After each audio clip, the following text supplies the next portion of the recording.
Hello, everyone. I'm Kenny Rice, and welcome to the Horse Racing Show. And what a great show it is today. I don't say that lightly. We've got one of the best, maybe the best trainer ever. Bob Baffert will join us. He'll be talking about what is this new road to the Kentucky Derby, and nobody knows it better. He's won 5 of them. With me is Ben Chafin on lead guitar, as always. Hello, Ben. Hey, Kenny. And our researcher extraordinaire, Mr. Thomas Kenny. When I say one of the best, if not the best ever, you think of probably Wayne Lucas in there, Ben Jones. You could start naming names, and you leave somebody out. But everybody would name Bob Baffert as one of the all-time greats, just like certain athletes are going to be one of the all-time greats, like Michael Jordan, basketball, Wayne Gretzky, and hockey. Thomas, who would you say is one of the all-time greats in the sport that you like really well, car racing? Well, love him or hate him, Lewis Hamilton is definitely the most dominant driver in the 21st century of Formula One racing. I mean, he has so many records. I'm looking at a list here, and it takes up my entire computer screen just how many, statistics and records that he holds. Now, if you want to talk about most points in a season, most pole positions in a season, you can cherry pick whatever you like, really. And I bet your favorite baseball player, because I know that's your other favorite sport, would be? Derek Jeter, Kenny. 13-time All-Star, team captain. He's won Gold Glove Awards, Silver Slugger Awards, and even a World Series MVP. Wow. Yeah, it's hard to go against him as well. I think in my lifetime, I've been fortunate to interview guys that I think might be the best ever in their jobs. Certainly would be like Bob Baffert, 1 or 2 or 3. You'd always mention him. Jim Brown, running back for the Cleveland Browns. Tom Brady, the quarterback, maybe the quarterback of all time. Mike Krzyzewski, who coached at Duke, still coaches at Duke and wins everything. So it's been fortunate to meet them. I've never met him, but Tiger Woods I'd have to put in there as a game changer as well. One of the greatest of all time in what he did in the sport and will always be mentioned as such. I believe that's right. Would you agree with me, Thomas? Absolutely. So, these are just special guys. Bob Baffert is a special friend, just a tremendous trainer. And like I say, he and Wayne Lucas, I've been able to interview them both. And, it's hard to beat those two. When we come back, Bob's going to talk about his wins. Yes, plural wins in the 2 divisions of the Arkansas Derby. How does this Derby look now? And, of course, we'll reflect a little bit on those Triple Crown winners. Stay with us. This is episode 66 of the Horse Racing Show.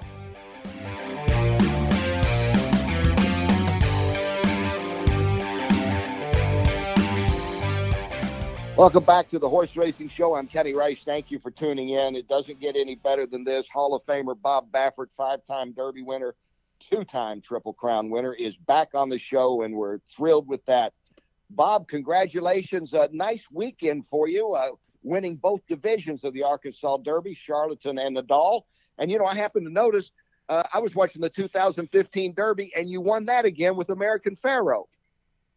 Yeah, that was a good show, and it was nice to see that race because American Pharoah, he just what he did that year was pretty impressive, and he just made everybody feel so good about themselves. There's nothing like a great horse and watching a great horse in action, and he caught America's for a little bit there. We got the people. I still have people come up to me and say, you don't know me, but I watch American Pharoah win the Triple Crown, and you don't know how happy he made me feel. So he brought a lot of love out there during that time.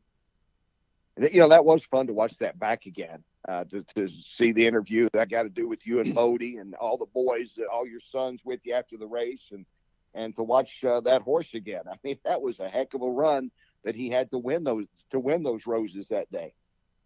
There was a lot of pressure too, because I felt a lot of pressure that week because I knew it was my Derby to lose because I had those 2 good horses in there. But I knew in the back of my mind, if Pharoah wins, that might take me back to the Triple Crown. He's that kind of horse.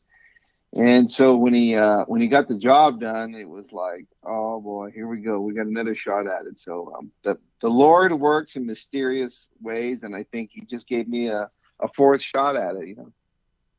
Well, that was, like you say, I remember doing a report early on where I was talking about America always looks for the next big horse, and you might have two of them, and of course Sparrow and Dortmund coming into that race. Yeah, I think you were. I think they both went off 1-2 in the betting, I believe, or close to it.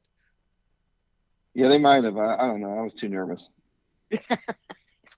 Were you nervous on Saturday running in the now split divisions of the Arkansas Derby? Because let's face it, people didn't have anywhere else to run their horses, so you got them coming in from California and all others to run this time in two divisions of the Arkansas Derby, and you win both divisions. Very impressive too with both horses.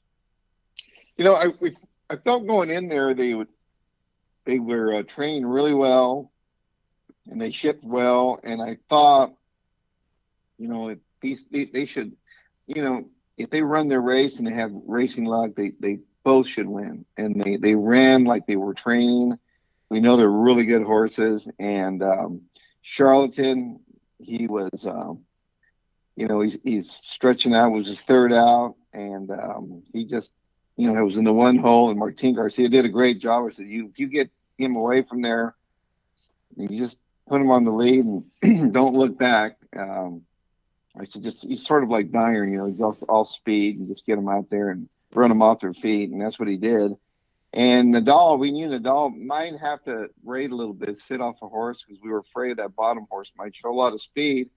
And we didn't know what that King Guillermo, he's a speed horse too, so we didn't know what he was going to do. But, you know, I told Rosario, don't worry, we've been working him behind horses, and he's been rating really well. He has a good mind. So it just keep him in the clear, and he'll be okay. And it just worked out. He broke the step slow. He doesn't break real well. That first step is a little slow, but he got him in there right away. And down the backside, I thought, wow, man, we're golden, you know. And then when he turned for home, you know, that Guillermo made a little run at him, and old Rosario just encouraged him a little bit, and he just took off again. That was a really impressive race. I mean, he was ready. That race right there was good enough to win the Kentucky Derby. Did you think at that time, wow, first Saturday in May, if only I could go a little farther east and be in Louisville right now with these two, you might have run the exact in the Derby. Well, I wish it was next month. I mean, I wish it was in June, you know, but now we have to sit on these boys for 5 months, and it's going to be it's a lot can happen in 5 months. So we just have to keep them healthy and just hope that, you know, nothing goes wrong, and just enjoy it. But it's pretty exciting. You know what? A lot of people, Kenny, must have been watching the 2015 Derby, and they went to the rest of the show, because when I won those two races, I got a lot of texts from people that I get texts from when I win the Derby. You know, people I went to college with, friends, old friends from way back. So, you know, it wasn't like your normal grade one race where you get, you know, the typical, you know, 40, 50 texts. I mean, it was probably about 180 or something. They were coming in right in a row, you know. So a lot of people, I think all the people in racing were watching those races, and you can tell by the way they handled. I mean, it was ridiculous handle. But Oaklawn Park, they did it. You know, I'm so grateful to them that they kept going on, and they ran those races, and they just can't give them enough credit. And they seem to have handled everything in the right way. And I'm not saying anybody else has handled things in the wrong way, because, you know, who knows what's right and wrong right now. It's all so screwed up. But, you know, they've gone about their business, and they haven't had any problems, and haven't heard any complaints about Oaklawn, just like you said. No, I know it's really smooth. I had Jimmy was up there for a month, and he said, man, he said, this town is dead, you know, it's just like a ghost town, you know, and he was just there, just stuck in his hotel room and going to the track, and that's all he could do. But, you know, it just, you know, sometimes we all have to just, we got to hunker down and get her done, and that's what he did. Well, you know, I think you got a lot of text too, because people associate the first Saturday in May with Bob Baffert, no matter where you are. In this case, it was watching the Arkansas Derby. Well, I never thought I'd win two derbies on a Derby day, so that was every year I figure, well, what can I do to beat last year. There's always some crazy thing going on, but I'm just really fortunate, Kenny. I got the best clients. I got my staff. Everybody worked so hard, and I'm just really fortunate, and to have all this going for me. And so, but I really think that American Pharoah, he sort of kick-started my life. What he accomplished. Well, he's the one, and I certainly don't want to downplay Justify, but it was almost like, oh, Bob won another Triple Crown. You know what I'm saying? It's like, Justify gets no love. I mean, he came around and he was just as good, and he came around. He came around too soon. He just 2 years later, boom, and so it was like I can't wait 37 years to bring another Justify around, but I think he didn't get to run very long. He just came in 112 days, boom, he was gone. But he was a great horse. We found out it takes a super great horse to win these things, and now we know. And hopefully this year, I don't know, but the Triple Crown this year, I think it's going to be the Corona Crown or whatever they want to call it, the COVID Crown. But I don't know what's going to happen there. Well, what can you even think of right now? How do you map something out when you're not even sure what races are going to be, what would now be the new kind of prep races leading up to the Derby in September? Well, there's so much speculation out there. I mean, I just go by rumors. I hear Belmont maybe into June, then the Preakness maybe 2 weeks later, and then you've got the Haskell, then you've got in the Derby September. So yeah, I was hoping it would be. I would have loved to have had the Derby September and then the Preakness, 2 weeks later, and then the Belmont in October. But to bring it in, have it, but they can't do it. I guess it'd be too hard. I think when Churchill moved to September 5th, it just turned everything upside down. So, everybody felt, do you run a mile and a half with your 3-year-old way before? And it'd be tough to back one up like that, So it'd be like telling some 100-yard sprinter, like Usain Bolt, we want you to run a mile and come back and go 100-yard dash. I don't think it's going to take all the speed out of them. So I don't know. It's just, right now we're all in the same boat, and I don't even know what's going on. There's nothing set in stone yet, so we don't know. Stay with us. More with Hall of Famer Bob Baffert on the Horse Racing Show.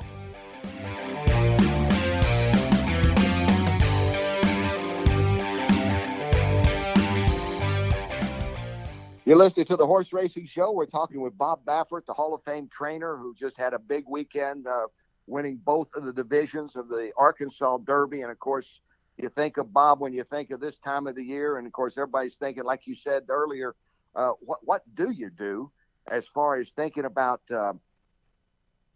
what would be possible? Would it be possible to run the Belmont at 1.25 miles?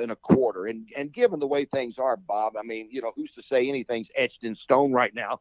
You think they might consider making that concession because 1.5 miles, like you say, that's a major test. What do you do the rest of the year with the 3-year-old that you run in the Belmont Stakes if it stayed 1.5 miles? Yeah, I don't know. It's not my call, but it's one of those things where we just, whatever they throw at us, we just have to figure out, what horse do I want? If they all come before the Derby, which ones do I want to run in there? I mean, who's more, what horse would be, I would run the horse that's doing the best or that's right on schedule, because at the final race we're all shooting for is the Kentucky Derby. And now, if they're talking Travers, speculation on Memorial Day, which is run 2 days after the Derby. Yeah. I mean, so now you've got to figure out, if I've got, that's going to be, is it a second tier 3-year-olds? There's going to be some first here and there because the Travers is a very important race too. But I think at the end of the day, Naira and all these tracks, they have to do something because they're going to go out of business. We don't want to, the so we're going to have to run some good horses in there. So we're just going to, everybody in horse business, we all have to get together and have a good product for all these tracks that are wanting these big races. That they need these big races for the bottom line. Yeah, is it possible? Yeah, I'm just, again, this is everybody's opinion and speculating and all, but I don't know a better person to ask than you about this. Could they run if the Derby goes on and we have it the Labor Day weekend like it's expected to go, all systems go on that, we hope. Could they run 2 weeks later and then with the Preakness in September? Would it be possible the first part of October to run the Belmont with the Breeders' Cup about a month away or so? Is that too much to ask for anybody? In other words, if hypothetically Nadal goes on and he's running that well, could he run all 4 races? That would be ideal. To me, that would be ideal, but I think it's not.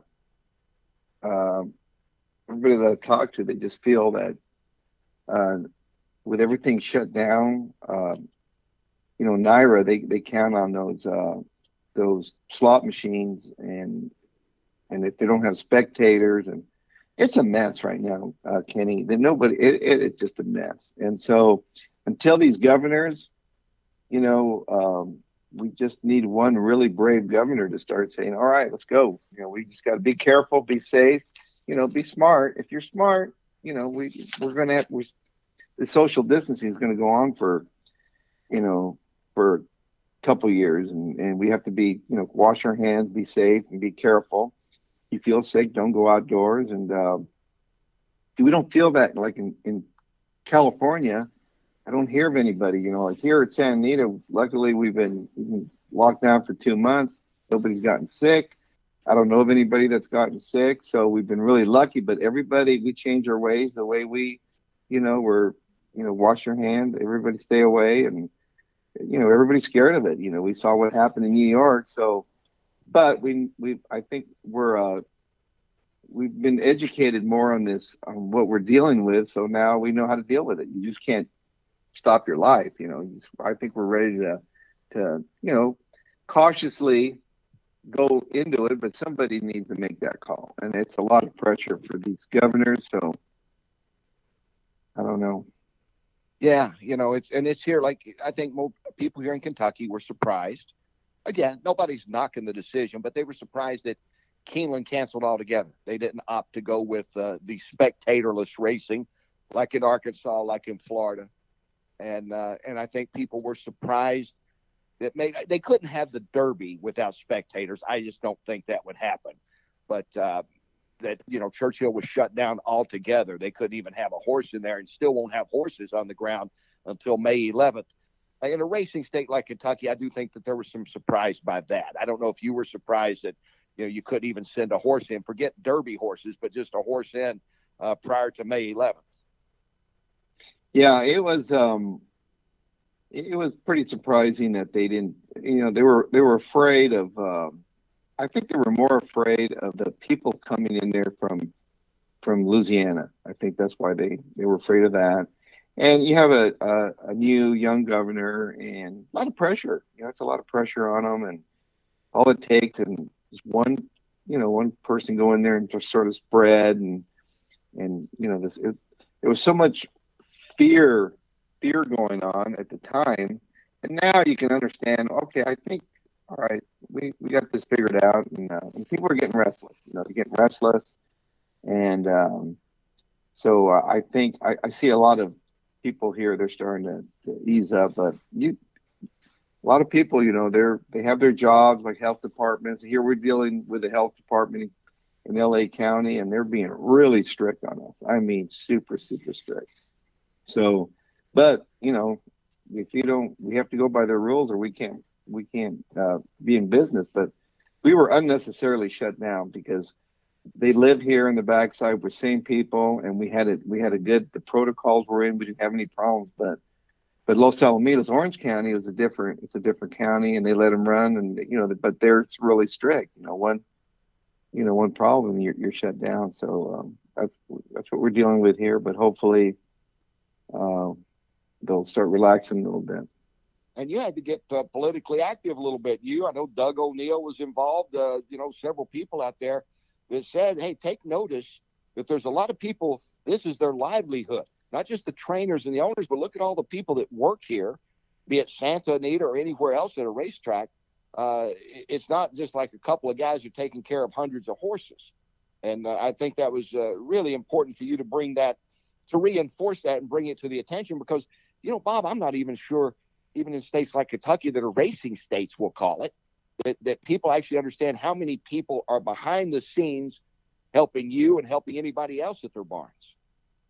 Well, the thing is people, when they hear horse racing, they think, oh, it's just a bunch of wealthy people, sporty kings running their horses. They don't realize the backstretch workers, and we have a clinic here at Santa Anita, and where we have our own health, clinic, and that it gets funded by pari-mutuel wagering. So we need that racing to fund it to take care of everyone, and it wasn't getting it. So it was tougher and tougher, and they're stuck here working anyway. So we just had to make, sometimes you got to shake the tree a little bit, let them know that, hey, this is what really goes on here. We don't need any more homeless people in LA. These people, they want to work. They don't want to be on food stamps, or they want to work, and they're hardworking people. And so, and they love their horses. And so it was for them, because I feel responsible, because I have a lot of families that I'm responsible for. I've seen their kids grow up and go to college, and so I was out there for them. I wasn't out there for just because I want to run my horses. I don't want to see them, out of a job, and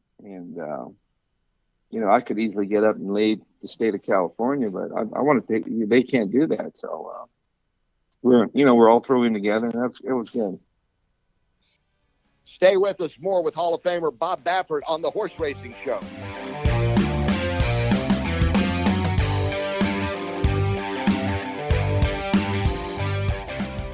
We're talking with Bob Baffert here on the Horse Racing Show, a man who has won about everything you can win in horse racing. Is there anything in horse racing you haven't won yet that you'd like to win? I'm just curious. I don't know what's left for you to win. My son Bodie says he wants me to win the Melbourne Cup, but that's not going to happen. You're not going to go to Australia anytime soon, huh? Hey, I'm not fit enough to hold up my binoculars for 2-mile race. Forget it. Well, it was great. One of the great things about seeing that 2015 show on NBC the other day, we talked about American Pharoah winning. It was at the end of the race. There was Taylor was there, and Canyon and Force, your sons, and Bodie, who had not seen you win a Kentucky Derby. He wasn't born before you won the Derby in 15. He was right in between, I guess, War Emblem and American Pharoah. So that was all nice to see all the family together. Yeah, he wasn't born yet for War Emblem, but matter of fact, that was the first time my boys had been at a Kentucky Derby, and so it was fun. I like having my boys with me, and then Savannah, she the only time we see her is when at her horse races for the Triple Crowns, and so she loves that. But it's fun because when you have good horses, Kenny, they bring all your family and friends together. Everybody you get tighter, and it's a fun. Horse racing is like the best therapy a human can have, because they don't say anything. They get out there and they just give it their all for us, and they're just beautiful animals. And so people don't understand. People that don't know our sport, they horse racing, it's whatever. But they just don't. Once you get involved, it's priceless. You can't. When they turn for home and your horse is on the lead, it's like, wow, it's a feeling, and it's just so it's a beautiful feeling. At age 20, I think you were training quarter horses. Your dad had you on quarter horses before that racing, but then you started about age 20, didn't you, training quarter horses? No, at age 20, I was probably still at the University of Arizona, but I was still working with horses in the mornings and stuff. Uh-huh. But Yeah. I think I was in college between 17 and 25. I think I'm not sure, but I, uh, I started actually training full time when I was 27. But I was trying to be a jockey in between, and I was helping my dad, and so. But finally, I went all in at 27. And my mother told me, that's ridiculous. You can't make a living training horses. Why are you doing that? You wasted an education. So, but she was right for about those, because she had seen me. I struggled there the first year, but we finally got it going. And was a thorough when you switched over to thoroughbreds, and I remember Wayne Lucas, who I've started in quarter horses too. Wayne told me a long time ago that he was kind of at arm's length for several years in the thoroughbred business. They still weren't sure about the quarter horse guy. Was it that way with you when you went to California and started setting up thoroughbred shop? Oh yeah, I was. We. I think to this day, I still haven't been completely. Uh, when you come from the quarter horse like that, and Wayne, he's the one that opened the doors for all of us. He came in there, he just made a splash. I mean, he just went right for it right away, and so then when I came over, I was doing really well with the thoroughbreds, and I was behind his coattails, and I didn't realize I was gonna. I never thought of doing anything like he did, but when I came in there, I was like never really accepted, and I don't really feel 100% accepted yet, slowly but surely, because I didn't come up through I didn't work for a Woody Stevens, or I didn't work for a Shug McGee. You know what I mean? It's like you have to, like Charlie Whittingham and all that, but I did it sort of. I never worked for anybody. I just came up. Wayne Lucas never worked for anybody. I didn't Yeah. work.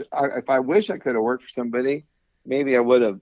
It would have propelled my my career a little bit. But it was trial by error, Kenny. It was a lot of error.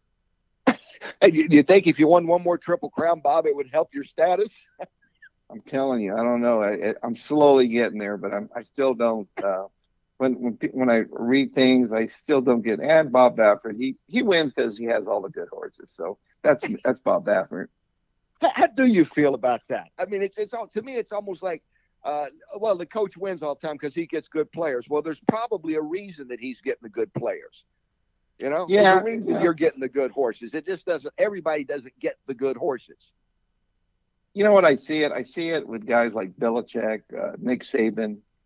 It's like, well, look, the reason they're winning is because they have this or they have that, and they don't realize that at one time or another we didn't have all that. We had to, to get to that level, you have to have results. So it used to bother me years ago, and I remember there was some writer for the AP. I forget his name, but I was so upset one time. I said, "How come they talk about this and that?" And he said, "Bob," he said, "your only defense right now is to keep winning. Don't worry about the rest." And he was right. You just got to keep winning, and you can't worry about the outside noise. But it was, and I just probably have more fun at it, and so but there's been a lot of great trainers that I know of, good horsemen that have not won the Kentucky Derby. Guys like Ron McAnally, who I think is one of the greatest. He's one of the top thoroughbred trainers ever. Good friend of mine, and he never had a chance to. He didn't have the young horses like Wayne and I. We came from quarter horses. We deal with the young horses, 2-year-olds. Run them early, get them ready, and so we know that trials. You run them in time trials, run them back a week later. So you had to really be on your game, and that's where we had the edge for Wayne when we came over. Got those young horses. We knew how to get them to peak at a certain time, and so years of that really it sharpens your skills. That is an excellent point, and one that I don't think everybody thinks about, because you and Lucas are mentioned as two of the greatest ever, maybe the two greatest ever. And there was kind of a rivalry, or at least people wanted to make a rivalry with you. What's been the evolution of the Baffert Lucas friendship and competitiveness, Bob? Yeah, there was a rivalry. I mean, a lot of the press made it that way, and then I trained for Bob Lewis, and he trained for him also, Robert and Beverly Lewis. Yes. And I think Bob sort of liked to pit us there against each other, and it made us more competitive. And but it was never like, it was just like you see these two coaches going, at each other, and they get along. But now I think Wayne, to me, is still the all-time greatest trainer ever, because what he did, people don't know what he did in the quarter horse business. He revolutionized the quarter horse business, and when he went to the thoroughbred business, he revolutionized that. He was like a G5 tornado, went through everything. He just changed everything, and he's just a really smart. He was a teacher. He worked at a university, and if he would have stayed with coaching basketball, believe me, he would have won some NCAA Final Four tournaments. I mean, he's that sharp. He's like a Calipari. Like those good. They're winners. They get things. They know how to get it done. And he's very well spoken. He's just a really, it's all high end with him. And he really represented the sport really well. Dressing up all the time. I remember I was training quarter horses. I was at Los Alamitos. I was just there hanging out, and he brought these quarter horses in this big race. He's got about 4 in this big race. He saddles them all. He's got a 3-piece suit on. After he saddles them on, it's at Los Alamitos at night. He walks over. He puts a helmet on. He gets on his horse and takes one of the horses to the starting gate. Now that was, who does that? And we're watching this like, look at this guy. This guy's a savage, and he won. I think he ran first, second, and third, and he just got off, fixed his hair, got in the winner's circle picture. I go, that's the guy I want to be right there. And so, you know what I mean? So to me, he's always been the bar. He's always been the bar, and he is just, the guy is just, and he's 83 now or something. He's like, yeah, he's not slowing down. And he still gets on that pony. He gets on that horse. He had back surgery. They put like 12 screws in his back, and he's sitting on that pony. But by God, he was not gonna give it up. You're gonna find him. He loves what he's doing, and that's, he's a great salesman too. He's a great salesman, but he's a horseman. Believe me, he's sharp, and he knows what's going on. I'll never forget, I brought Justify in there. I got there to the barn at Pimlico, and he's there, and he's watching these horses go by, and Justify hadn't shown up yet. And we're talking. He says, yeah, I've been looking at all those horses. He says, Bob, I don't think you have anything to worry about. I like my horse too. I think we can do well here.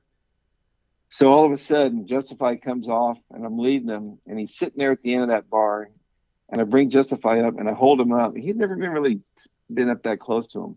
I'm holding him right in front of him, and I said, Wayne, do you think you're going to need a bigger boat?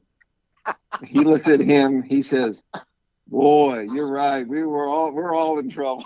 He's like, he says, man, but he's just a really, he's been a student of the game, but he watches everything. He's smart. He's smart, and he keeps an eye on everything. He'll tell me this. When I brought those horses in the other day, he says, oh, wow, these two guys, there's nothing here that can run with these two horses. He knows right away, so, but he's a pretty sharp guy. He's still pretty sharp. Stay with us. More with Hall of Famer Bob Baffert on the Horse Racing Show.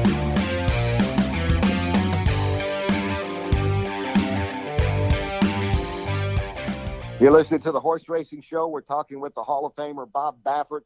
Had those 2 big wins. And, with obviously with Charlatan and Nadal, we know what they did in Arkansas, how impressive they are, Bob. But, there's that horse Authentic that some thought might be the best in your barn, about 2 or 3 weeks ago. How's he doing? No, he's doing well. I when they shut us down here, I went ahead and I gave him a couple of weeks off, and So I thought I'll just bring him around, do the Airgate. I went back and get him ready like I did Airgate, run him in June. So now that the San Diego Derby is going to be run June 6th, that's where he'll go. But he's a horse that, he's always had that. He's a light horse. He's a narrow built horse, totally different than these horses. But he just floats over the ground. He's like a gazelle, just flows over the ground, and he doesn't get tired. And he's into mischief. A lot of into mischief, they're not known to go really, they're great milers or whatever. But this guy, he just seems like he just goes and goes, and so he's got a different type of body. But I really don't know how good he is because he's never really been pressed. But once we start going further, that's when they go a mile and an eighth. That's when they start separating themselves. Mile and 16th, they're all sort of close in there together. But once they start going a mile and an eighth, that's when the cream starts rising to the top and the separation starts. So I'm excited watching, when he comes back. And let's see, 8 rings. 8 rings. He was, he's just been a disappointment. His last 2 outs have been sort of disastrous. So I'm going to back off on him a little bit. I probably ran him short. Probably wasn't a good spot. It was a tough spot at Arkansas 6 furlongs. Once they outfoot him away from there, he just lost interest. We'll just back him up, get him going again. And I've got some other ones that I haven't run yet. I think that are really nice. Hopefully, you could see another star coming up. So that's one thing about the Derby in September 5th. I think it's going to be a tougher Derby because you're going to see a lot of horses that are really had a chance to develop by then. So I think it's going to change. The picture's could change between now and then. And so the Santa Anita Derby, good to see that that's going to be into play now. And hopefully everybody else falls in line with some things out there because, like you say, it could be a really strange summer trying to figure out what is a Derby prep right now. I guess the Matt Wynn's going to be a Derby prep possibly at Churchill, I understand. I don't know what all is going to be considered Derby prep races now. Yeah, I'm hearing maybe Del Mar might have a Derby prep. There's a lot of noise out there, but all I know is I've got and I have Nadal and Charlatan. They have their 100 points, which is very good. So I don't have to be in a rush with them. But and if the Belmont is in fact in June, whether it's a mile and a half, mile and a quarter, whatever they're talking, they don't know. It's all speculation right now. Right. And but we just have to decide which horses will fit. I'm sure if it's a mile and a half, I get some other 3-year-olds that I would run in there. I just don't know if I would run Charlatan a mile and a half right now, or Nadal. It just I'd be asking a lot. So. But it's one of those things where we know our horses and I'll run them in the best spot. That's what keeps you going, isn't it? Because in many ways you remind me of Mike Krzyzewski. I had a chance to interview him a couple times. He's won 1,000 games. He's won all the 5 championships, and he said that's what I do. I mean, this is what I do. I guess that's what you do. You train and you just keep going because of that. Because there's really, except as Bodie said, except for the Melbourne Cup, you've done about everything. Well, I mean, I just, it's one of those things where most of my clients, they want to run these classics and the grade ones and the big races, Breeders' Cup. And they become stallion sires, and that's where the money is. It's all in the sale ring. When you can have a horse like Justify and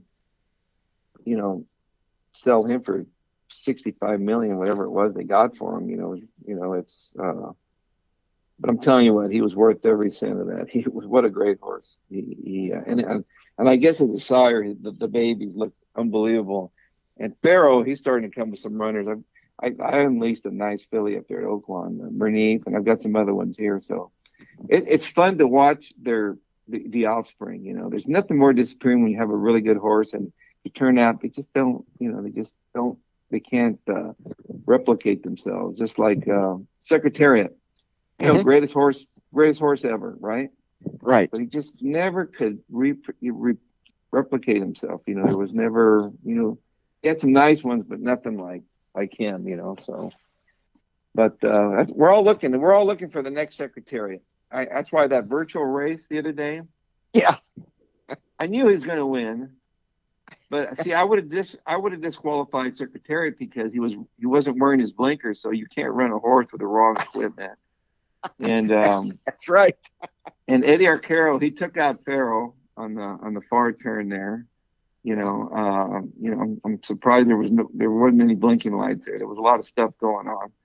So, but I was very disappointed. I told Mike Smith, I can't believe you got Justified left so badly in the game. And he told me, "Oh, you fired me, don't you remember?" So, so it was like we were all excited for the race, but it was sort of my horses have so much more speed than that. But it was what the hell. Yeah, it was interesting. It was fun. I tell you what was the weirdest thing for me being at Churchill the other day. And I mean, I sent you the picture. I was at your barn. Nobody's over there. I mean, this was like a science fiction movie to walk over there because that's one of the things I look forward to each year is coming by your barn and hanging out with you on Derby Day. And for nobody to be there at the barns, that was to me as strange as nobody in the stands, obviously. Yeah, I bet that was a weird feeling. Yeah, he's just you kept looking. I kept waiting for like Rod Serling or somebody to step out. Why are you even here? I mean, it was really a really different feeling, really different. Different year for everybody. But you look good in your blue handkerchief. I notice you've been wearing it around the barns and staying safe, so that's good. Yeah, I got my Jesse James look. I'm ready. Got the Like bandana, yeah. the bandana. I had a friend of mine. He said he's wearing his bandana. He walked into a bank. He said, I felt like robbing the place. So it was like it's crazy. It is everywhere you go. We're only seeing eyes right now, Bob. We're not seeing anything else. Who would have thought? Who would have ever thought this would happen? Well, Unbelievable. yeah. I've had people ask me, "Hey, I don't see your video anymore," and they'll just see a still picture of you and me. By the way, for those watching on YouTube, because we're limited to only one in our studio right now, so I'm doing this from the house. But It's that's the ridiculous. world. Yeah, yeah. Yeah. But Well, listen. Well, thanks for having me. Well, thank you, my friend. I mean, I do miss you, and I miss seeing the guys and seeing the family. All the best to Jill and Bodie, and I guess we'll be catching up again soon. I hope, and actually getting to see some races. That'll be nice to actually get back to the race. I hope people can get back to the races as well as the trainers and jockeys and horses. Well, let's hope for that, and let's hope everybody stays safe, and let's beat this thing. Well, always great catching up with you. Thanks so much. Thank you, Kenny. Bob Baffert here on the Horse Racing Show. We'll have more right after this.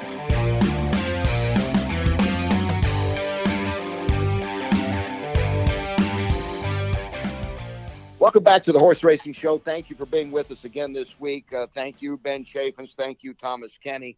And we really appreciate you all tuning in and supporting this show. And what a great show it was to just listen to Bob Baffert and his stories and his relationship with Lucas and all the things that he's done and still can do on the horizon. Thomas, is there anything about Bob Baffert's many records that really jump out at you of the things that he's accomplished?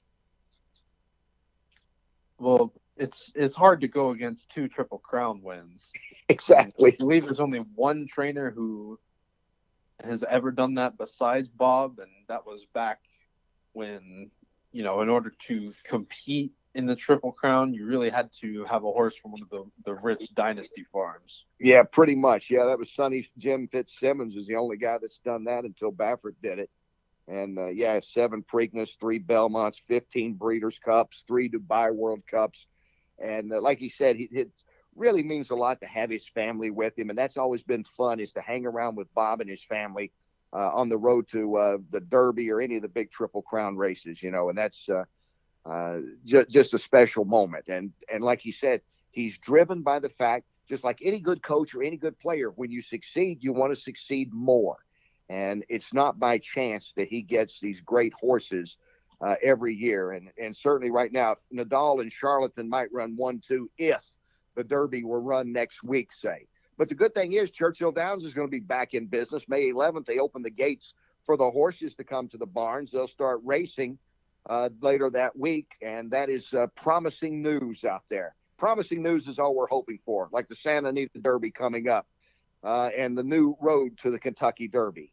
We'll talk more about that and many other things next week here on the Horse Racing Show. Again, thank you, Bob Baffert. It's been a special hour. Thank you for tuning in. I'm Kenny Rice. You all stay safe and look forward to talking with you again soon.